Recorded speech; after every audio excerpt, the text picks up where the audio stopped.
I used to think I had a good immune system, but it turns out I was just good at not getting sneezed right in my eyeball from a toddler. But here we are.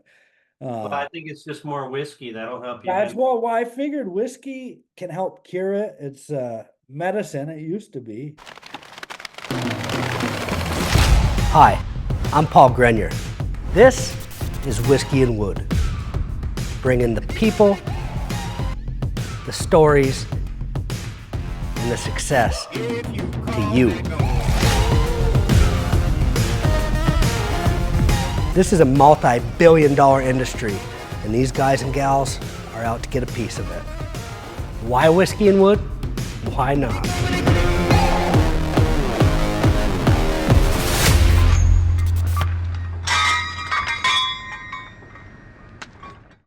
Hello, everyone. Welcome to another episode of Whiskey and Wood. I'm your host, Paul Grenier. I am having whiskey today with Mark and Eric Lien of Liens Lumber in Wisconsin. What town in Wisconsin are you guys from again? Hartford, Wisconsin, Yes. Now, northwest of Milwaukee. yes. Now, Mark, you were an early adopter of the iDRY vacuum kiln, right? I feel like you were like one of the first. Correct. Yeah. That's so what got you down that path of like thinking you need to dry lumber with a vacuum? You must have been cutting wood and known that drying wood was difficult prior to that. Yeah, the dehumidification kilns just took too long. They weren't really the ticket. So when I got the land up in Hartford, we were building a barn, actually a timber frame barn that I had moved from south of Milwaukee. And I needed a kiln. I also needed a way to get rid of my scrap. So I went with the iDRY kiln with the coils in there for the water. And I have a huge boiler that heats it all, plus it also heats the whole barn. And it's a good way for me to dry wood, heat the building, and get rid of scrap all at one time. Yeah, we were just talking about that. You were one of the first people too to use a hot water heating coil. And really, those systems don't use a ton of BTUs. Do you know what you're averaging? I'm guessing it's around 20 to 50,000 at any given time of BTUs. And are you an iDRY standard? You must be, if you were one of the Plus, first. You're a iDRY. plus. Yeah, so probably 100,000 BTUs. But we are seeing more and more people start opting for other heat sources just because you guys do create such a decent amount of byproduct that you can dry lumber with. Yeah, it's a great way to get rid of your scrap. Yeah. Works out So well. tell me about your building. We've talked about it before. It seems pretty unique, the setup that you're drawing in. It started off as a building built in 1892 just south of downtown Milwaukee. It was a building built with big timbers. It was a livery barn. So there was a basement that had like 20 horses down there. Main area for the hearses and carriages and whatnot to get hooked up and whatnot. There's an elevator in there from 1892. And then up on the second floor, we turned that into about half of it's a big wood shop. There's a bar up there. We can, That's important. Cheers. office, bathroom and whatnot. So it, we repurposed it. We turned it into a true timber frame barn. We got some 26-foot long 10x12s for the vents. There's 7 vents in the building. And then I made a lot of 10x10s in between. Had a company called Custom Timber Frame out of Madison do all the joinery, and they actually put the whole barn up in basically a day. Wow. And then we've been working on it ever since. I mean, we put 2x6 walls in there, had the whole thing sided, insulated. On the whole inside of the barn, there's 1x8 ash boards that we used. Since they had the emerald ash board comes in and kill all ash trees, we had a glut of ash logs for quite some time. Yeah. We saw a lot of those up in the 1x8s, and then we use that for the inside of the barn. That's pretty much gone away now. You don't really get a lot of big ash. No, that's sad, but I've got quite a big inventory of ash that both slabs and lumber that we made out of all these logs, a few years back, but once they're gone, there's not much ash that's left. it. Get it while you can, because it's going to be going up in value. It's one of those things, everybody wants what they can't have. So it the value goes up once supply goes down. So That's- yeah, absolutely. Now, when did you start milling lumber? Like, how did you get into the sawmill part of things? I was still working after I sold my body shop. I was working for our American Family as a claims adjuster. I got into woodworking again and had somebody sawing logs for me for a few years.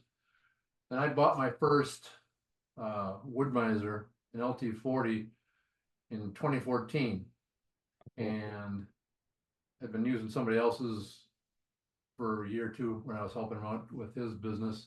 He let me saw log there, but I bought my own in 2014, had that for 4 years, bought a 2018, had that for a couple of years, and now I've got a 2020 LT40 wide, and it does a pretty good job for us. Awesome, awesome. And then also we've got the brother who is not been in the wood business, but he's come on and he's gonna help take this thing to the next level. So yeah, tell me a little bit about yourself, Eric. Yes, my background's all in marketing and sales, and so what I did is I got together with Mark about a year ago, and we said let's start getting some image out there. So we've blown out a Facebook page and a Google business page, and we're just trying to promote all of the aspects that make Liens Lumber and Sawmill different. Things like using sustainable wood, and we do a little added value on a lot of the products where all of our slabs and finished dimensional lumber is all flattened. Yeah. And then of course, because we use the iDRY, it's all dried down to the proper dryness so that our customers have really good results with some of the things they're building. Yeah, and I think, of course, I talk about this a lot on these whiskey and woods because that's why we're doing this, but having these small local companies who are you're really getting a better quality product that's local. And the next step is we've got to let the masses know that there's more opportunities than just going to the big box store to get lumber. You can really go see a cool historic building and get some wood that hasn't, you know, isn't all twisted and cupped and actually taken care of by you guys. And I think it's just going to get bigger and bigger. But we us at iDRY and obviously whiskey and wood, we're trying to do everything we can to help market it and make it bigger. And really, I've liked working with you, Eric, as well, bouncing back some of these ideas of what we can do to help build your business. I like the lumber marketplace where we had the iDRY near me, your new idea with lumber marketplace. We're starting to populate that now with some of ours because we've got, I don't know, a dozen species of woods, but we've probably got hundreds of slabs and dimensional lumber that it's great to get it up there and be able to get the exposure. Yeah, absolutely. And if people haven't seen, we did a video with this company called the Hardwood Lumber Market, or just the lumber marketplace. You can list hardwood, you can list softwood, you can list slabs, and really the cost to you is very minimal. And I suggest if you're selling wood, even if they can sell green lumber on there, I suppose, but throw it up on there and let's see if we can start getting some more sales through that means. We've also talked about doing a get together at your building. If you guys want to fill us in on what you guys have in the works there. Sure. Yeah, we're looking at in spring, probably around April of 2025, we're going to do a customer appreciation open house. As Mark had mentioned, we've been finishing up the bar area upstairs and some of the more customer friendly areas, but we've got it all set up and we're going to have a showroom. But we're going to look for local customers that, previous customers to maybe even show some of their finished products. But more importantly, we just want to celebrate a little bit. We've never really had a huge grand opening, and so we're going to have you guys come in too, and we'll have a great time with food and drink and some tours. I think being able to tour how the lumber goes through, and I mean, sometimes it seems obvious, but from, the raw material, lumber coming in through the saw into the iDRY. And then from there, we take it upstairs to our flattening room. And then from there, we move it down and then we store it. Our storage is in a climate controlled, heated, climate controlled area. So it's nice that once we get them dried and flattened, now we've got them all available. And Mark, what kind of customers are you seeing that are purchasing from you? Are they builders, furniture makers? Do you have any ready, like onesie twosie stuff, or do you have any like repeating customers? I've got some companies that basically build furniture that are repeat customers. I've got couple of big ones, and a lot of smaller ones that just come in as they get orders and build whatever, tables, bars, and you get your person that just comes in and wants a slab to do whatever project they're building, or lumber. But it's kind of a mix. I can't say there's one specific area we function or we go towards. It's kind of a variety of people and companies. Yeah. So how were you marketing and getting these customers before your brother came along? Was it word of mouth mostly and just some signage, or how do you think? I just threw up ads on, well, Craigslist was big back in the day, and then Yeah, Marketplace on Facebook, throw some ads up, and yeah, I did what I could. yeah. So we're gonna keep building on that. It's awesome. You already have some customers rolling.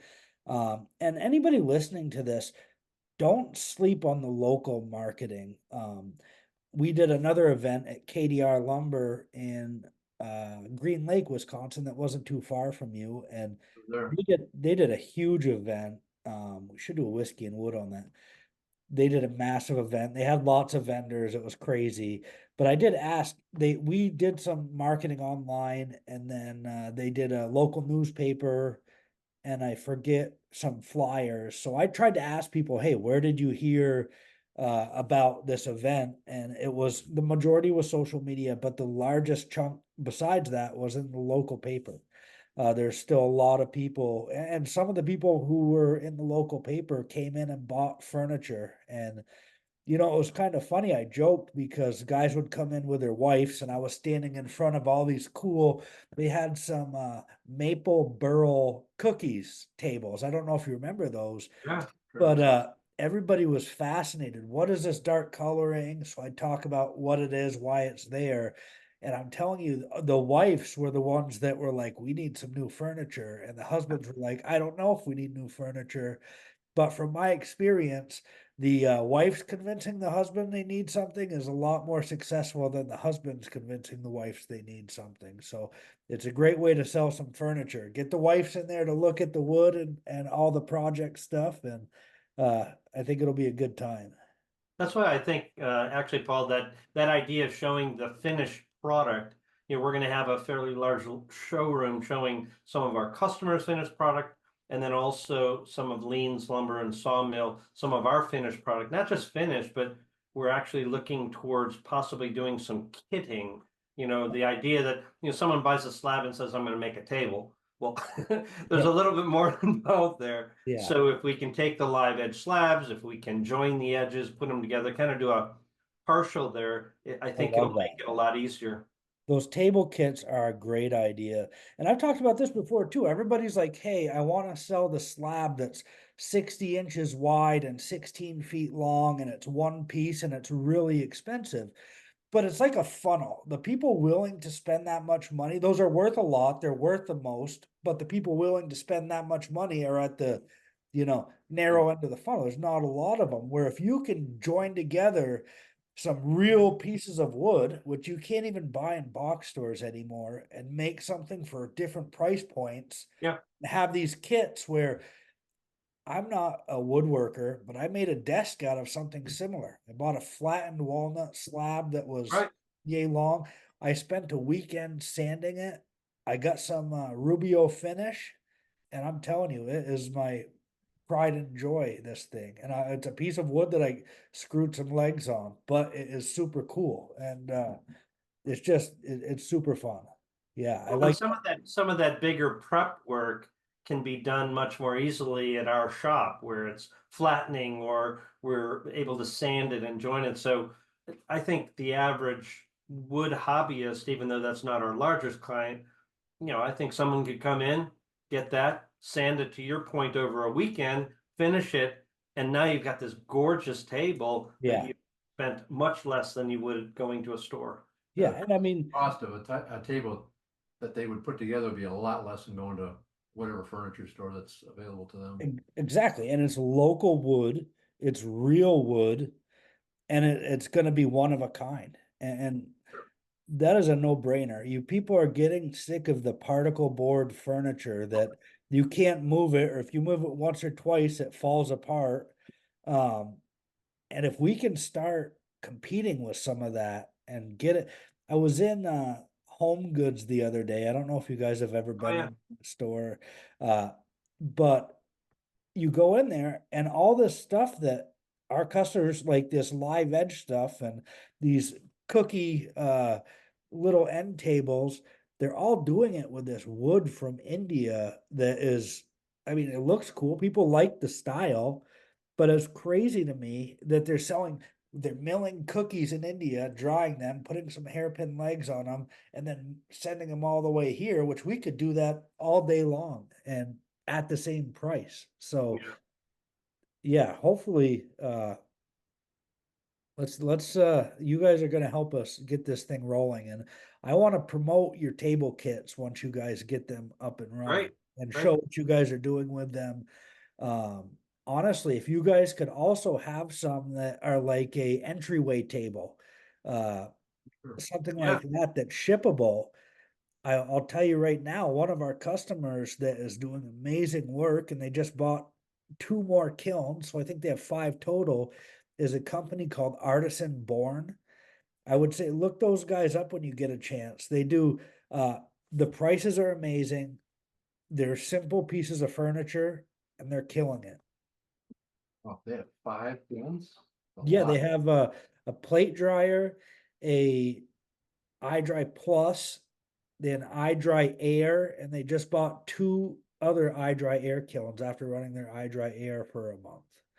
Um, they love that iDRY Air. They're doing it for their I think their thinner stock, but all they do is walnut and white oak reclaim, but And you're calling it artisan born? Artisan Born. I apologize, everybody. I have a cold. I got 2 kids that are in uh daycare right now. So I used to think I had a good immune system, but it turns out I was just good at not getting sneezed right in my eyeball from a toddler. But here we are. Well, I think it's just more whiskey that'll help you. That's why I figured whiskey can help cure it. It's medicine. It used to be. Yeah. But yeah. So what else do we want to cover here? Well, I think from the standpoint of just, where the markets are going, what do you see from the standpoint of, we kind of look and try to follow some of the industry trends, but it does seem as though some of these smaller tables, those cookie Yes. tables are big. Haven't seen anyone with the kitting, so I think that might help open up a market. But what else are you seeing? So the only kits that I've seen are at, boy, what is that? It's like a national woodworking tool, woodcraft, and Home Depot had some kitting Oh, type things. But my previous Whiskey and Wood interview, the guy's a furniture maker. He does a lot of furniture. And I asked him, what are some trends that you're seeing in the market? And one thing that I've noticed from all of my customers that are building furniture is they're getting away from these really crazy epoxy pours with like crazy colors, and they're using blacks or whites depending on the wood just to mask the imperfections but not make them a highlight. So they'll salvage a big piece of wood that's got some cracks in it. They'll use blacks, or sometimes they'll even leave the voids and put in bow ties and have it be, with something like that, it's a little bit more timeless, it's a little bit more elegant. And if your room changes, so say you do this epoxy pour with a neon blue center and it looks great in your room now, but what happens in 10 years when you change the decor of your house? yeah. It doesn't really work as well. But yes, the other thing is, uh, wall hanging, floating shelves, shippable items. We really got to start thinking about shippable items. There's so many unique ideas that you can do with a cool piece of wood. If you go on Etsy, I've seen knife blocks with a piece of burl that's got magnets that are recessed into it. Clocks, wall hangings, serving boards, charcuterie boards. It's just endless. And if we can figure out a way to start shipping coffee tables and have a product that is made in the USA with urban salvaged wood, it's going to be amazing. One other trend that I've been seeing is people are getting away from the really thick, shiny finishes and are going more with the matte finishes and the hardening surfaces. It seems like there's been a lot of advancements in that. We interviewed Blacktail Studio here, and he uses they cure it with a UV light, so it actually hardens the surface. Wow. It's a pretty cool product. I should find it and link it. But yeah, I think simple designs, really, people like letting the wood is a piece of art itself. The wood we do is a piece of art itself, right? So simplistic, matte finishes, smooth edges, even if it's on a live edge. And we don't have to be married to live edge either. The only thing that prevents our wood from being dimensional lumber for floating shelves is just square it off. Everybody thinks that they have to leave a live edge on everything. We don't. It's you can make anything with it. I have one customer that he wants large slabs, like he's been buying ash slabs that are like 30 inches wide for me. He wants them machined down to between an inch and a quarter, and he uses them as wall hangings. He does some type of artwork on them, which I've been waiting for him to send me some pictures, but Yeah. he just has them thinner and he uses them as a canvas. He calls it they're my canvas, and he does his That's thing with wild. sells his stuff all over the country. You know what that reminds me of is so one of our customers, Matt Rubin, which he was one of our first interviews, maybe Matt Cremona did it. So did you know the Mona Lisa was painted on a piece of wood, a thin piece of wood? So they were trying to recreate that photo, and they used his kiln to get the wood that it would have been like painted on. So it was pretty cool. But Well, one thing we've seen, Paul, and because I was asking Mark, because you take the slabs that are cut at 2 1/4 and then you mill them down, if you will. And the reason you do that is if you cut them, if you go on the mill at the 1 1/4, you get a little bit of, even if you dry it, you get some challenges. So you start out with a dry, kiln dry, what is it? 2 1/4. Starts off at 2 1/4. 2 1/4, and then you mill it down, and that actually keeps its dimensionality even when hanging on a wall. yeah, and really, I always tell guys with lumber, we're never going to stop movement in wood. We're trying to minimize it.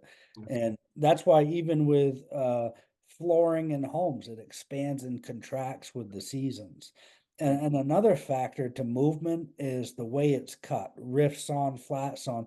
Like quarter sawn white oak is the most stable wood because it shrinks in the direction of the grains. And if all the grains are vertical and tight, that means that it will never twist really on you. Whereas you can always tell a good contractor who's building a deck.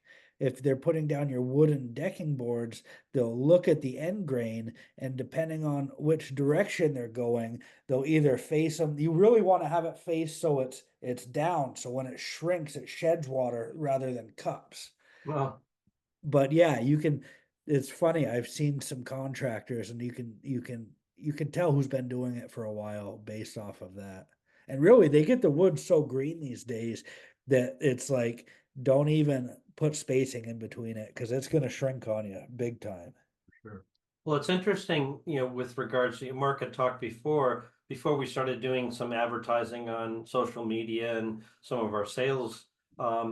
Basically, you'd go on that Waukesha buy sell or local buy sell marketplaces, Yeah. and they'd say, you know, dollar a board foot or two, but I mean, they just sawed it 3 weeks ago, and I mean, it's not dried.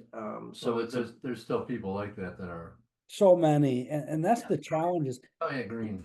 even today when I go on Facebook Marketplace all the time. I'm probably like every other guy. I look at stuff that I'm not going to buy right now or that I shouldn't buy right there. But right.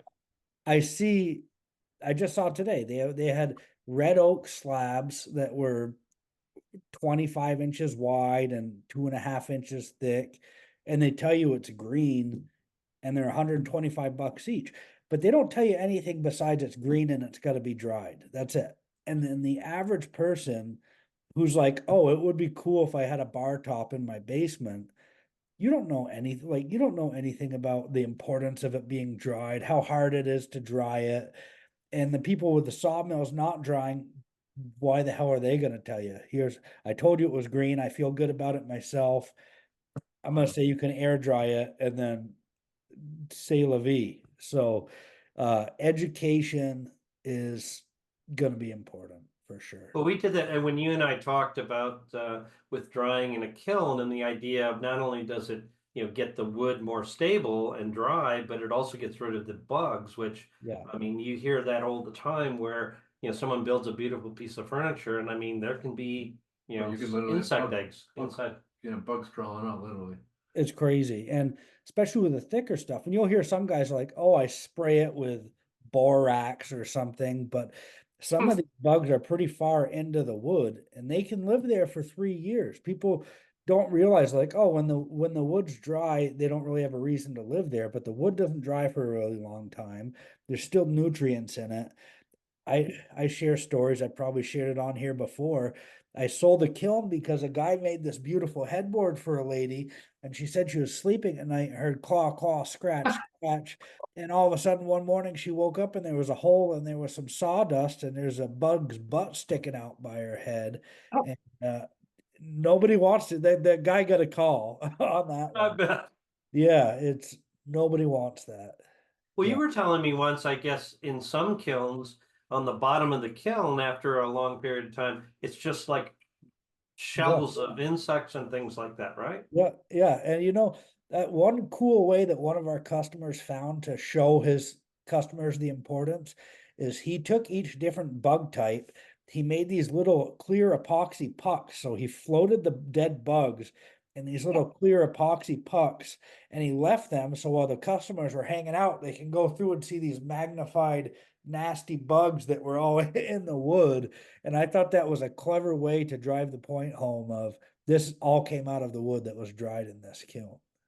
For sure. Yeah. Because I just saw something on, it might have been on Facebook, where they were talking about some, you know, beautiful slabs, and they said it's been air drying for 3 years and it's, you know, down to 8% moisture content. And yeah, that's not possible. No. And that's what guys don't understand is I beat this horse but air drying, you can only get to the equilibrium moisture content of what the outside weather is, especially with thick slabs. There's not much reason for the moisture to leave the core at all.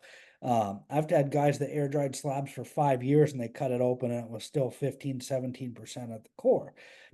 So outside you can only get it so dry, and so dry was fine. But what's changed in 100 years, which is how long that 1 year per inch of thickness is our houses are tighter and they're conditioned year round. I don't know anybody nowadays that doesn't have an air conditioner or air conditioning in their home in the summer. So our equilibrium moisture content inside of houses is 6 to 8%. That's why our US standard is 7 plus or minus for furniture grade. It's 30 to 50% relative humidity at 70 degrees. That gives us, and in Europe, they're 10 to 12% because they don't use as much power. I don't know if you guys have ever been to Italy, but my big butt was over there in the summer and they only let you run your air conditioner for a couple hours before they shut it off on you, whether you paid for the room or not, because their grid can't support all the energy like ours can. So that's why I talked to a guy in the UK. his house is 300 years old and pretty drafty, he said. So it's, we're a little bit different over here in the US. Yeah. But yeah, it is important to at least have it finished in a kiln. Do yourself a favor. You think you're saving $150 by not having a properly kiln dried slab or buying one that's already kiln dried. You spend time building it, you fall in love with it, and then all of a sudden it's a warped piece of furniture that's all cracked in your house. And by the time you buy, I mean, the finish on these things is $80. Like, spend the money on getting a good piece of wood in the beginning. I think a lot of people don't have a moisture meter to begin with, so they Yeah. don't really have a clue how dry it is. Well, you touch it, well, it seems dry, but like Yeah. you say, the core moisture is what you didn't need to get rid of. That's why I air dry stuff for probably half a year, if not longer. You want to get rid of all the surface moisture, and then the kiln gets rid of the core moisture. Exactly. And that core moisture is what builds up compression, it's what builds up tension. And so I say, if we want these guys to stop buying from these online people, tell them what to ask is when was that tree cut down? How long has it been air drying? What moisture content is it at? And they'll say, oh, it's at 8 to 10%. And then say, how do you know it's at 8 to 10%? And then they bring out their cheap surface meter on a 3-inch slab. You know that there's no way for them to know what the core moisture actually is. And I'm confident that if we educate people on why you guys invest in the equipment you did, what to look for, what questions to ask, and then let them walk, they'll come back. If they know what questions to ask, they'll come back. So that's my suggestion for people who say your price is too high. Let them find out the hard way sometimes, unfortunately. But yeah. Great. Well, we really enjoy working with you from the standpoint of not only just, you know, the equipment, but I mean, certainly bouncing things back and forth where you and I work on the marketing side of it. I like that too. Yeah. Look forward to that lumber marketplace going off. And then I did want to put in a plug for Liens Lumber and Sawmill. We do have a fall Harley fall 20% off if you mention Harley fall 20 per fall 20. Harley is our lumber mill saw dog. Cool. And what is the website for them to find you at? So it's on Facebook. It's Liens Lumber and Sawmill. Okay. Liens Lumber and Sawmill. Right. Two great guys. I'm looking forward to getting out there in the spring. I'm going to invite all of you. I'm going to send you videos. We're going to, and really, I don't know if there's any other company like iDRY that has invested in helping our customers succeed and getting information from the market, sharing what's trending, what's not. And that's what really drives us is working with guys like you. It's fun for me because what lumber drying is lumber drying. Once you know it and you've talked about it a million times, that's the easy part. But us elevating this business, your business to the next level, that's what drives us and our community here. So absolutely love it. Right. Well, thank you, Paul, for it. And here's to Cheers.